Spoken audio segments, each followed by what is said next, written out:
नमस्कार, think tank पर आप सभी का बहुत बहुत स्वागत है। आज की इस स्पेशल वीडियो में हम बात करेंगे कि किस तरह सुप्रीम कोर्ट ने जो लोगों को फोर्सफुली कन्वर्जन करते हैं उनके ऊपर किस तरह कानून बनाने की जो है बात कही है और किस तरह केंद्र को फटकार भी लगाई है। जी हाँ, सुप्रीम कोर्ट ने केंद्र सरकार को फटकार लगाते हुए कहा है कि इस कन्वर्जन को रोका जाए, ये देश की एकता अखंडता के लिए जो है खतरा है। जी हाँ, अश्विनी उपाध्याय जिन्होंने सुप्रीम कोर्ट में एक PIL दाखिल की, जिसके बारे में मैंने एक वीडियो में पहले भी बताया था। ये PIL उन्होंने दाखिल की जिसमें उन्होंने बताया कि लोगों का हमारे देश में फोर्सफुली कन्वर्जन कराया जा रहा है। लोग जो ईसाई धर्म के लोग हैं वो फोर्सफुली लोगों को कन्वर्ट कर रहे हैं। तो इसी मांग को रखते हुए सुप्रीम कोर्ट में एक PIL अश्विनी उपाध्याय जी ने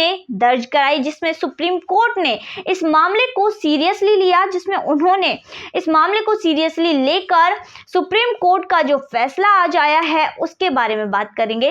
दरअसल सुप्रीम कोर्ट ने कहा कि ये जो फोर्सफुली कन्वर्जन है ये हमारे देश की एकता अखंडता के लिए बहुत बड़ा खतरा है, बल्कि हमारे देश के लिए भी बहुत बड़ा खतरा है।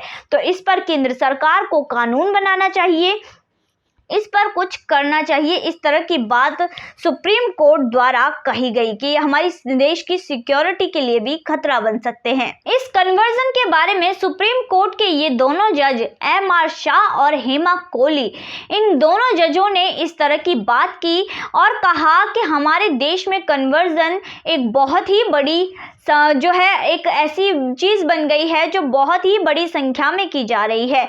लोगों को फोर्सफुली कन्वर्ट किया जा रहा है जो हमारे देश के लिए खतरा है। वहीं दूसरी तरफ अगर कोई अपनी मर्जी से कन्वर्ट होता है, धर्मांतरण करता है, तो वो लीगल है, पर किसी को फोर्सफुली कन्वर्ट करना ये एक अपराध है। तो इस अपराध को रोकने के लिए केंद्र सरकार को जल्द से जल्द कुछ करना होगा। वहीं दूसरी तरफ उन्होंने कहा कि हमारे देश में ऐसा कोई स्टेट नहीं है जहां फोर्सफुली कन्वर्जन ना चल रहा हो, इसलिए इस पर कार्यवाही करने में केंद्र सरकार को जल्दी दिखानी होगी। वहीं ये लोग जिस तरह वीडियो बनाते हैं, तमाशा करते हैं कि भाई कोई बंदा लड़खड़ाता हुआ आ रहा है, गिरता पड़ता हुआ आ रहा है, पादरी ने छुआ, इसके बाद वो एकदम सही हो गया, तो ऐसी चीजें ये दिखाते हैं, फेक वीडियो दिखाते हैं, अपने ही लोगों से एक्टिंग करवाते हैं और इनसे एक्टिंग करवा कर लोगों को बेवकूफ़ बनाते हैं। तो इतनी बड़ी संख्या में ये कन्वर्जन कर रहे हैं। वहीं दूसरी तरफ इतिहास गवाह है कि UPA सरकार ने, यानी कि सोनिया गांधी मनमोहन की सरकार ने इस मशीनरी को इतनी छूट दे दी कि इन्होंने बहुत बड़ी संख्या में हमारे देश में कन्वर्ट किया लोगों को। वहीं दूसरी तरफ अगर किसी और देश में ऐसा किया जाता तो उन्हें तुरंत ही रोक दिया जाता या फिर स्थिति बन जाती बंटवारे की। पर हमारे देश में जो पिछली सरकारें थी, UPA सरकार थी, उसने इसको बढ़ावा दिया और कन्वर्जन की बहुत से जो मामले हैं यहाँ पर सामने आने लगे। पंजाब में पिछला जो सेंसस हुआ था उसमें इन ईसाइयों की संख्या 3,20,000 थी, पर यहाँ पर जो अगला सेंसस हुआ तो इनकी संख्या अभी जो हुआ, इनकी संख्या बढ़कर 10 गुना हो गई। जी हाँ, 10 गुना कितनी बड़ी संख्या होती है, इतनी हो गई। इसके अलावा जो एक नरूला नाम का व्यक्ति है, पंजाब में रहता है, 2008 में इसने अपना कन्वर्जन किया था, कन्वर्ट हुआ था। उसने खुद को बोला है कि वो इस तरह के काम कर रहा है और अभी तक 3.5 लाख लोगों को वो कन्वर्ट कर चुका है ईसाई धर्म में।